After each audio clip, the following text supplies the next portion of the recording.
Pronto, tá liberado agora a gente gravar. Estou precisando hoje. Então. Precisando de uma brama gelada? Sim. Servida? Não, obrigada. Ai, mas... O que temos essa semana? O que você conta de novo nessa semana? Porque você é quem traz as novidades aí. O que eu tenho de novo? Como anda a terapia? A terapia ou a fisioterapia? Fisioterapia. Que eu faço ambos. Tô aqui com gelo no joelho. Mas o fato interessante é que você descobriu que o tempo tá influenciando na dor do teu joelho, né? E aí o prognóstico de me tornar aquelas pessoas idosas que prevêem quando vai chover por causa da dor nas juntas. Olha só, o pessoal diz que com envelhecimento vem sabedoria, mas vem também superpoderes. Não os poderes que eu queria, né? Os poderes da genética fodida da minha família. Mas enfim.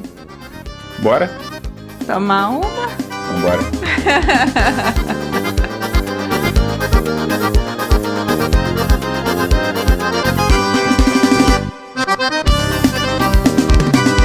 Bom, hoje você vai falar o tema, que sempre sou eu que falo. Na verdade, não. Na verdade, já teve tema em que eu falei, mas tudo bem. Não me lembro. São as estatísticas. Ah, sim, eu lembro que eu edito isso, né? Ok. Mas não era não editado? Pra mim é não editado, mas você diz que é editado. É sim, diga. Então, o tema de hoje é... Money! Só pra gente tomar um strike aí do YouTube ou qualquer plataforma que tenha direitos autorais. Reprovado! Nada, nem vou reconhecer. Ninguém sabe de onde que vem isso. Não, mas é porque vai ter a trilha aqui. Ok. Não todo, mas só um pedacinho aqui, só pra dar um gostinho pras pessoas. Entendi. E aí, como que é a sua relação com as verdinhas? Eu acho que é um relacionamento tóxico. Porque eu quero estar muito perto, mas ele sempre foge de mim. Eu não entendo essa relação. Some, te dá Some, ghost. assim, me dá ghost. Exatamente. É isso que acontece. O dinheiro me dá ghost. Bom, eu, no fim das contas, sempre soube que eu não tinha dinheiro. Como que foi você descobrir que você não tinha dinheiro, Mogli? Qual que é a sua primeira lembrança, assim, de tipo assim, não tenho dinheiro, sou pobre? Então, eu acho que não tem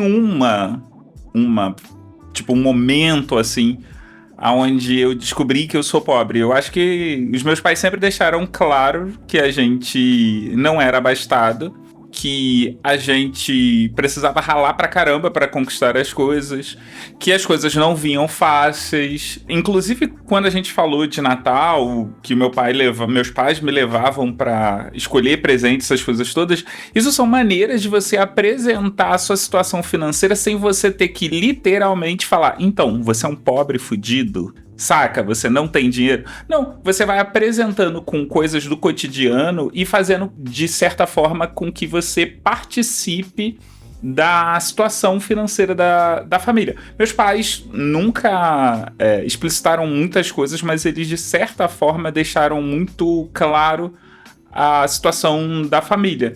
Até nos momentos em que a gente tinha melhores condições e os momentos em que a gente não estava tão bem assim. Eu sinto que os meus pais não eram abertos para falar muitas coisas, mas algumas coisas eles falavam, assim. Principalmente essa coisa do dinheiro, assim, da condição. Não explicitamente, mas implicitamente eles deixavam as coisas muito claras. E, claro, lógico e óbvio que a gente, quando é criança, sempre acha, nossa, é fácil, é só comprar. Porque eu tinha muito isso na cabeça, que era assim, eu queria isso, era só comprar. E quando você cresce, você fala assim, realmente, é só comprar. Só que eu não cago dinheiro, então não é só comprar. Tipo, eu tenho que trabalhar um bocado para poder conseguir ter condições de bancar aquela parada ou aquele privilégio que eu quero me dar. Mas e você, Priscila? Como foi a sua relação e o seu descobrimento de que você era pobre fudida? Ai, foi bem cedo, porque meu pai, ele nunca, entre aspas, se conformou com o fato de que nós não termos boa condição financeira seria impeditivo pra gente conseguir as coisas.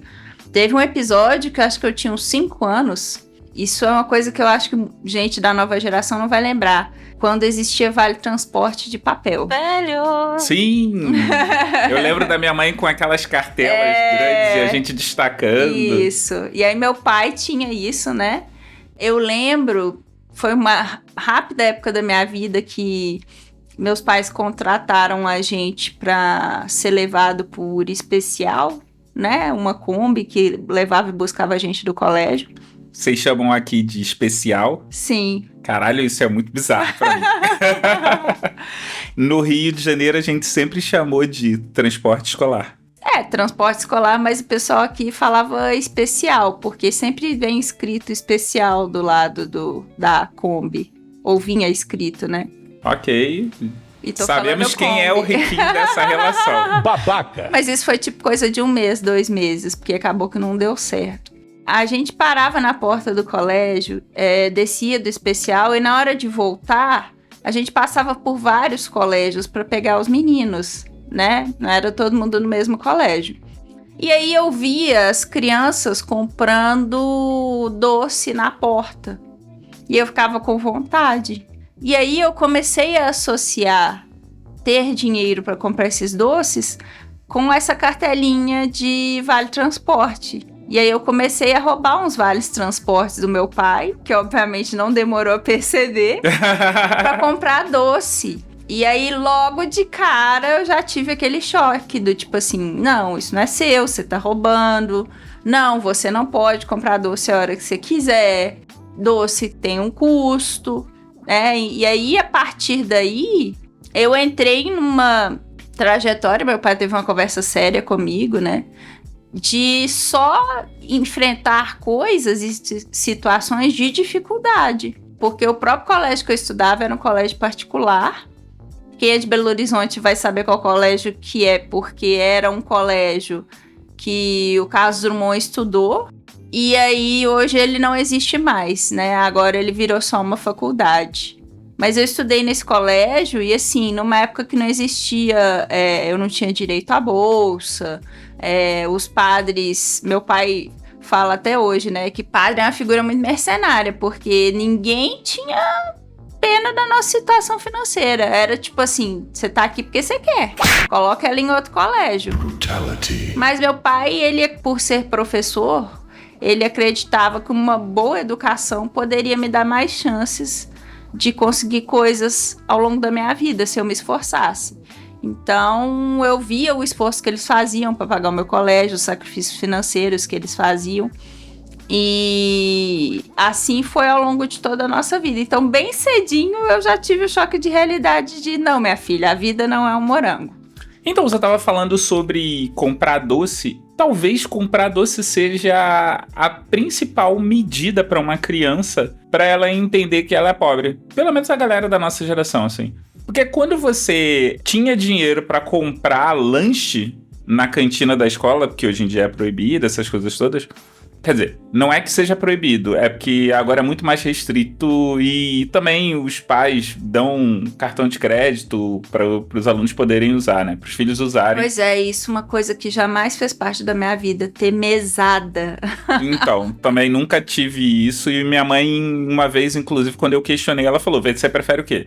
Que eu te dê mesada ou que você peça as coisas e aí eu vejo se dá ou não para você? Aí eu falei, olha, pesando na balança, vale mais a pena não receber mesada. Mas enfim, mas aí voltando ao que eu tava falando, a questão da bala muito mostra assim, tipo, a tua situação financeira. Mesmo você não tendo poder econômico, você tipo com 7, 12 anos, você consegue perceber quem é o riquinho da turma e quem é o mais fudido de todos, assim. Porque você vai nessa de, tipo, hoje eu posso comprar, hoje eu não posso comprar, ou eu nunca posso comprar, ou eu sempre posso comprar. E isso dá muito uma dimensão de financeira mesmo, de poder. As outras crianças às vezes conseguiam comprar chips, que vocês chamam lá no Rio de salgadinho, né? Sim. E eu levava ovo cozido de casa, que era uma coisa que as crianças de escola particular achavam, né, estranho, esquisito. Hoje eu acho que já rola um movimento contrário, né? Se a criança leva um salgadinho, é tipo, nossa, que mãe merda. Em vez de mandar uma alimentação natural, frutas, né, tá mandando um salgadinho. Eu não entendo muito bem como funciona isso e eu não procuro muito saber, não, porque eu acho que cada um vai procurar alimentar os filhos da melhor maneira e da condição que puder. Mas eu só achava chato pra caralho era as meninas. Uma coisa que me incomodava muito era que, assim, o meu dinheiro, ele era muito suado. Uhum. E aí, tinha algumas garotas que faziam um joguinho de sedução pra que você emprestasse dinheiro, saca? Achei que você ia falar pra comprar coisas pra elas. Ele tem talento pra isso. Também, mas o que eu acho mais escroto era quem pedia dinheiro, e aí, independente do sexo, e não queria pagar. Uhum. Porque, cara, eu emprestava o meu dinheiro, mas assim, você podia pelo menos fingir que ia me pagar, falar assim, pô, cara, hoje eu tô sem dinheiro, que não sei o que lá, saca? É que quero evitar a fadiga. A pessoa nem uma satisfação me dava. Aí eu ficava puto, porque eu falava assim, caralho, porra, mente direito pra mim, não, tipo, pede dinheiro, diz que vai me pagar e no dia seguinte, mas aí a foda-se. fonte acabou, né?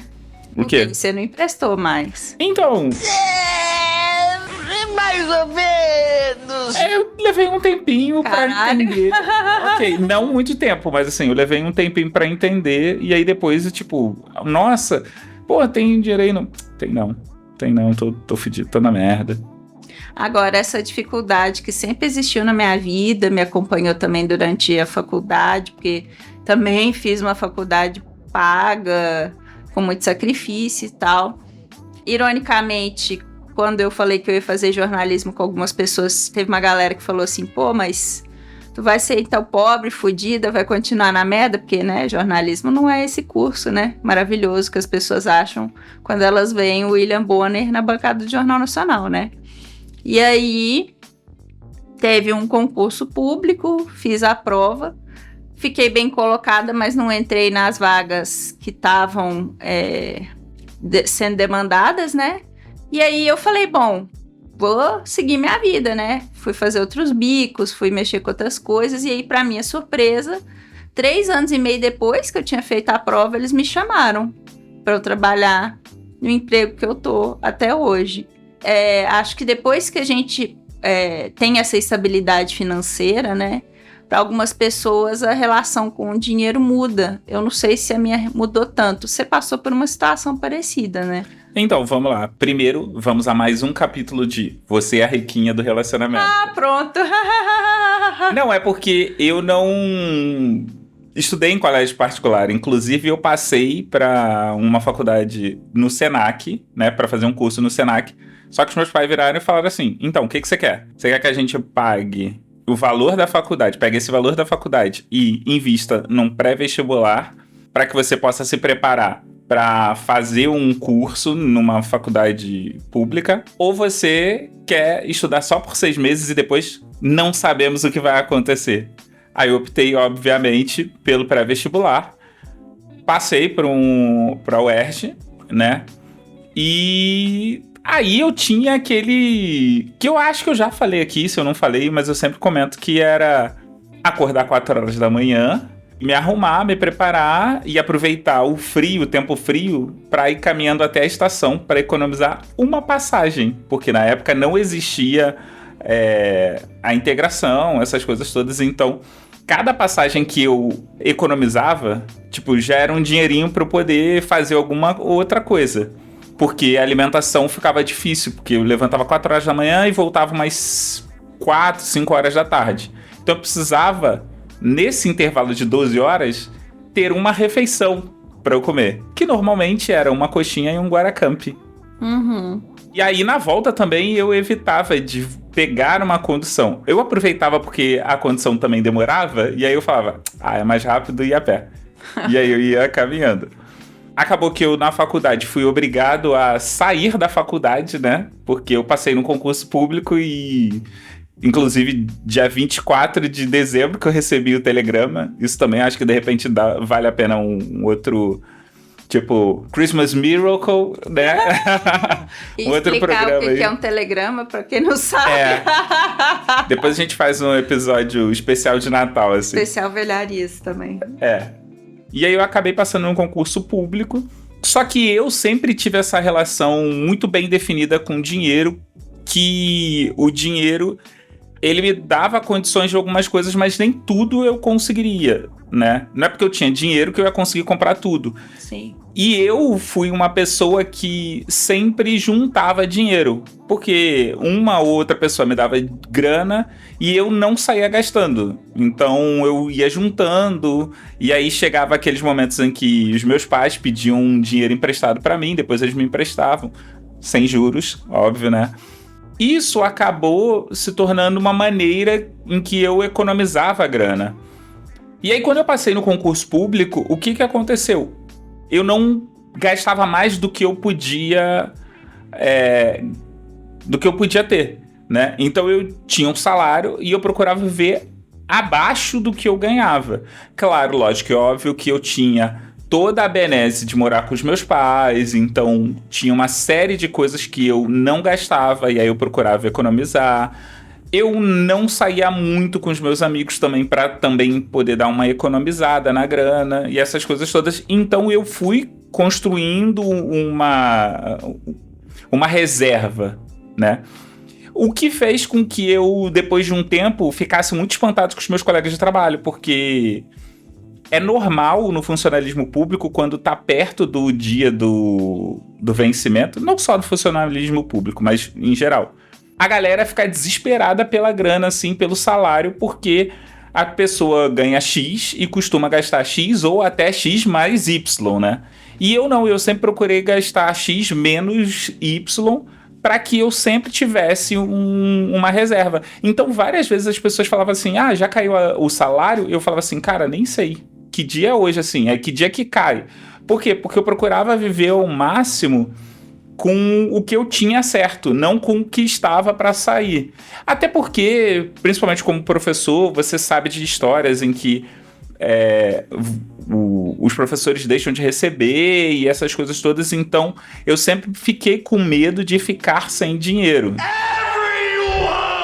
E até em momentos em que eu fui fazer greve, que eu sabia que eu ia ter o meu dinheiro cortado, eu sabia e eu, tinha uma reserva para me manter nesses períodos. Eu quero fazer uma colocação aqui, porque eu queria muito ter tido uma UERJ na minha vida. Isso me pouparia bastante dinheiro. Aqui em Minas, a faculdade estadual, ela não tinha na época que eu fiz, né, jornalismo.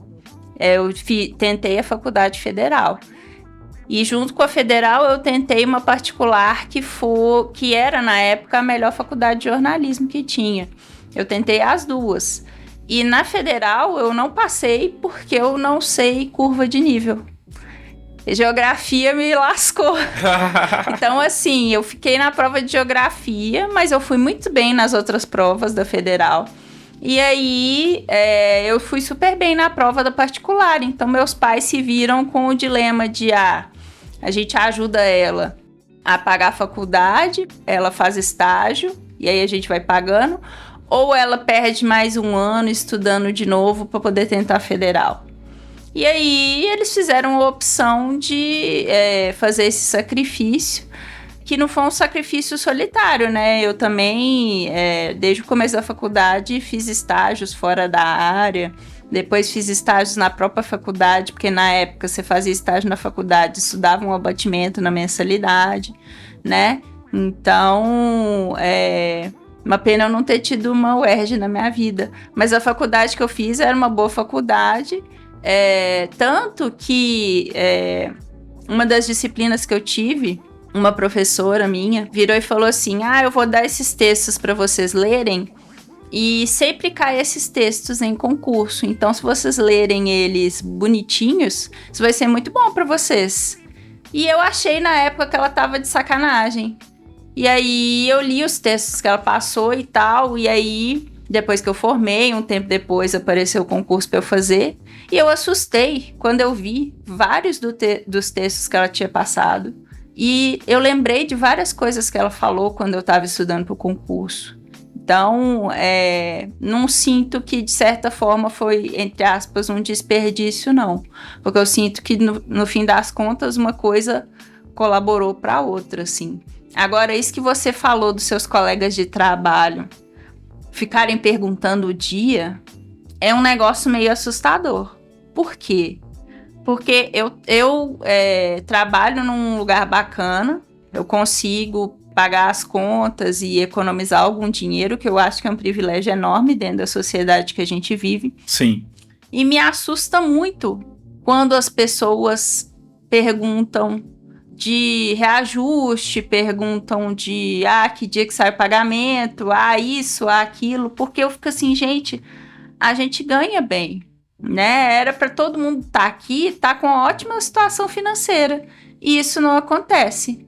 Mas uma coisa que eu acho interessante, e que eu não sei se tem entre os professores, entre alguns jornalistas tem, as pessoas, se elas têm um bom salário, elas sentem necessidade de gastar esse salário com objetos, entre aspas, de grife, com objetos caros, com objetos que denotem que a pessoa tem uma boa situação financeira. E tem gente que faz isso até sem ter uma boa situação financeira.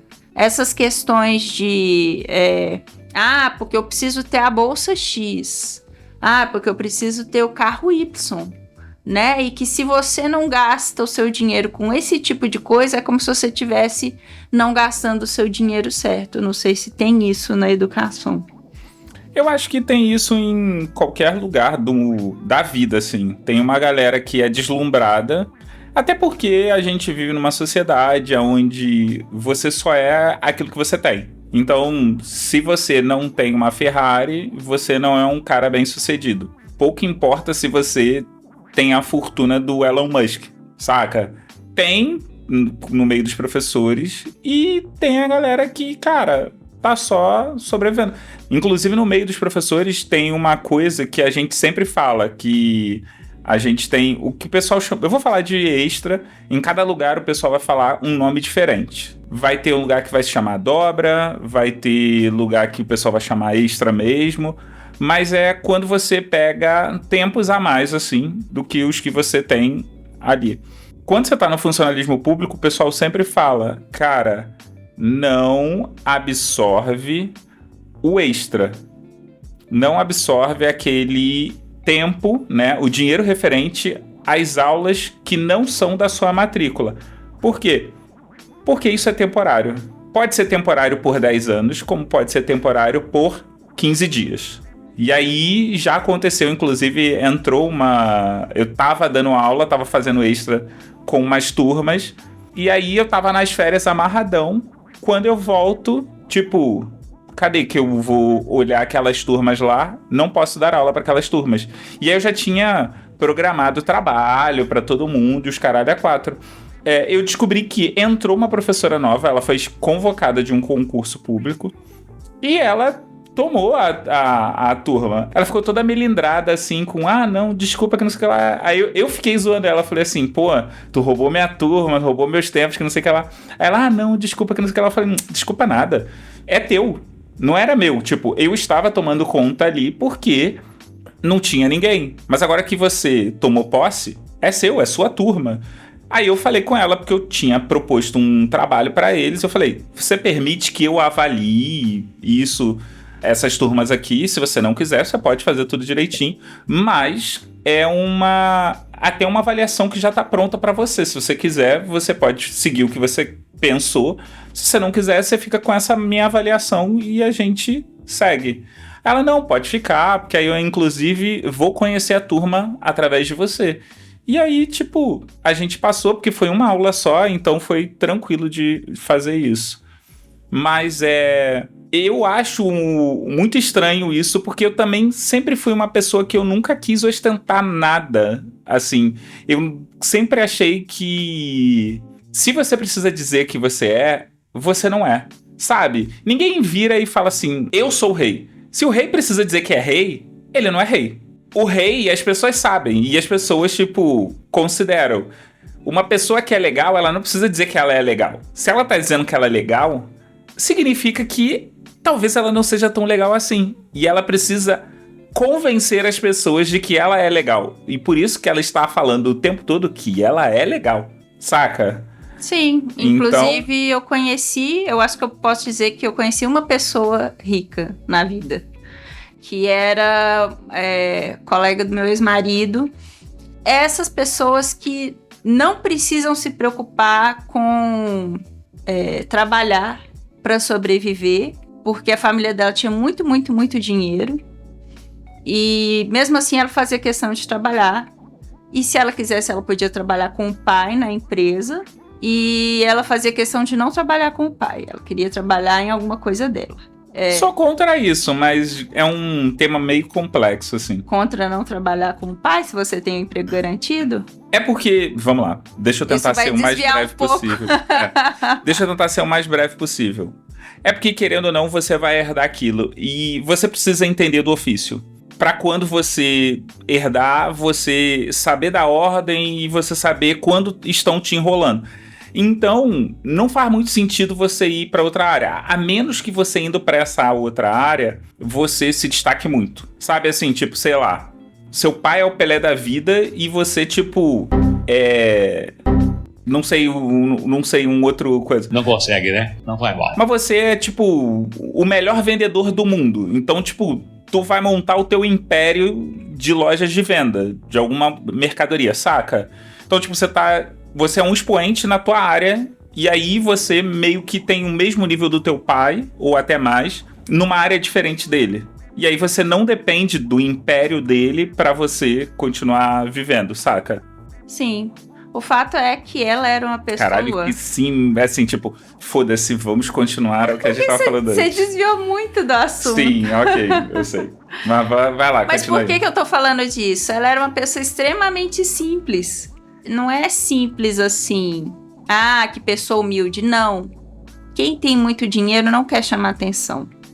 Quem tem muito dinheiro pode ser sequestrado, pode acontecer uma série de coisas que não são problemas que nós, seres humanos comuns, vamos pensar nisso, sabe? Você percebia que ela planejava as coisas de modo que, assim, não ficasse evidente que a família dela era o que a gente chama de old money, que é aquela pessoa que ela tem tanto dinheiro que precisam várias gerações para que esse dinheiro acabe. E às vezes se passam várias gerações e o dinheiro não acaba. É uma pessoa que eu conheci muito por alto, mas naturalmente era uma pessoa que era muito família. Tudo era dentro da família, nada saía de dentro da família. E quando ela estava em contato com outras pessoas, ela estava sempre demonstrando muita simplicidade no jeito de vestir e tudo, assim. E aí, conhecer ela e saber de onde que vinha todos os recursos financeiros, o posicionamento dela, me mostrou sempre muito isso que você falou, do sentido de quem tem dinheiro não precisa demonstrar que tem dinheiro. Eu não preciso comprar uma bolsa de grife se eu sou uma pessoa com dinheiro. Porque para mim é até irrelevante ter uma bolsa de grife, né? Por exemplo, eu sempre falo que se eu tivesse dinheiro real, eu não ia estar trabalhando, eu ia estar sempre viajando. Então, assim, não é que eu não tenha sonhos caros. Eu até gostaria de ter, sei lá, uma bolsa Hermès.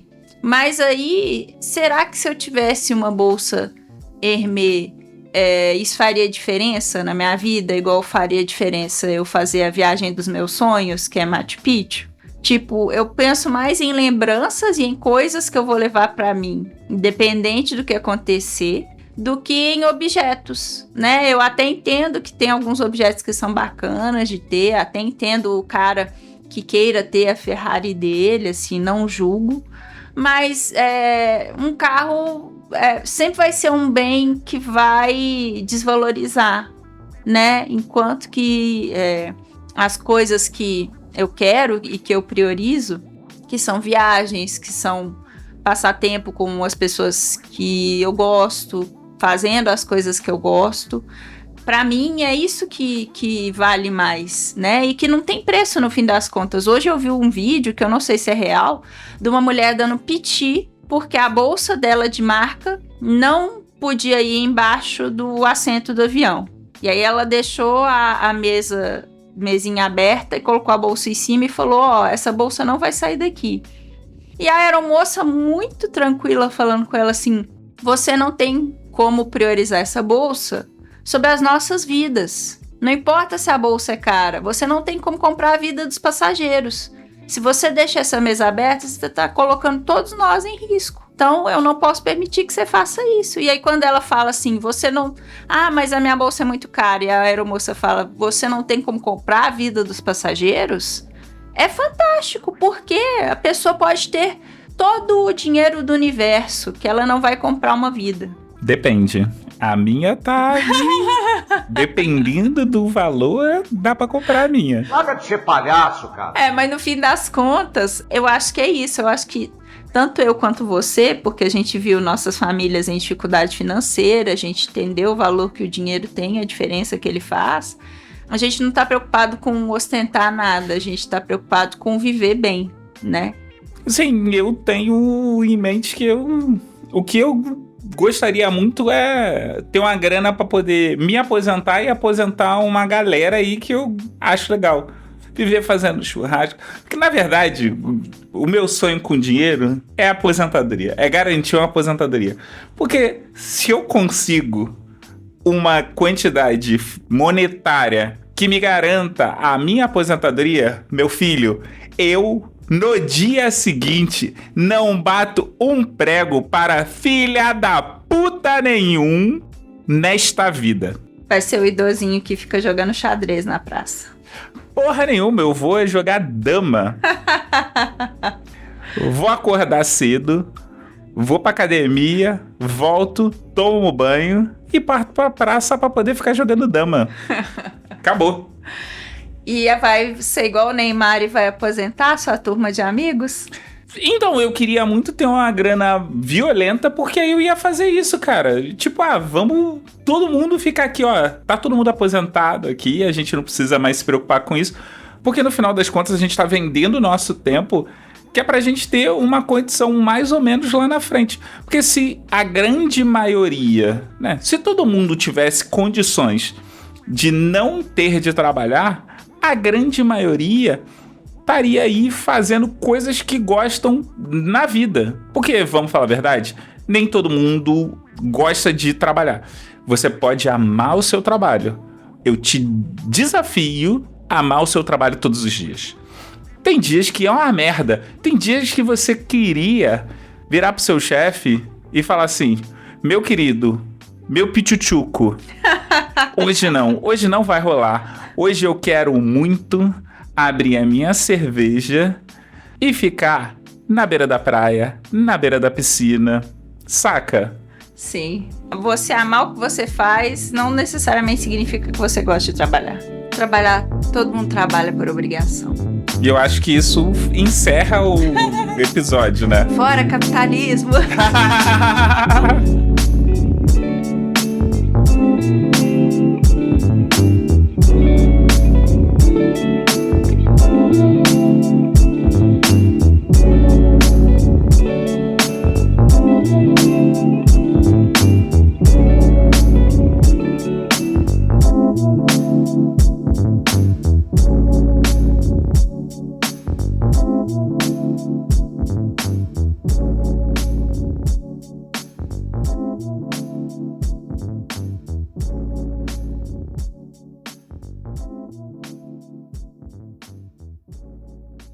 Leo Mogli Edições.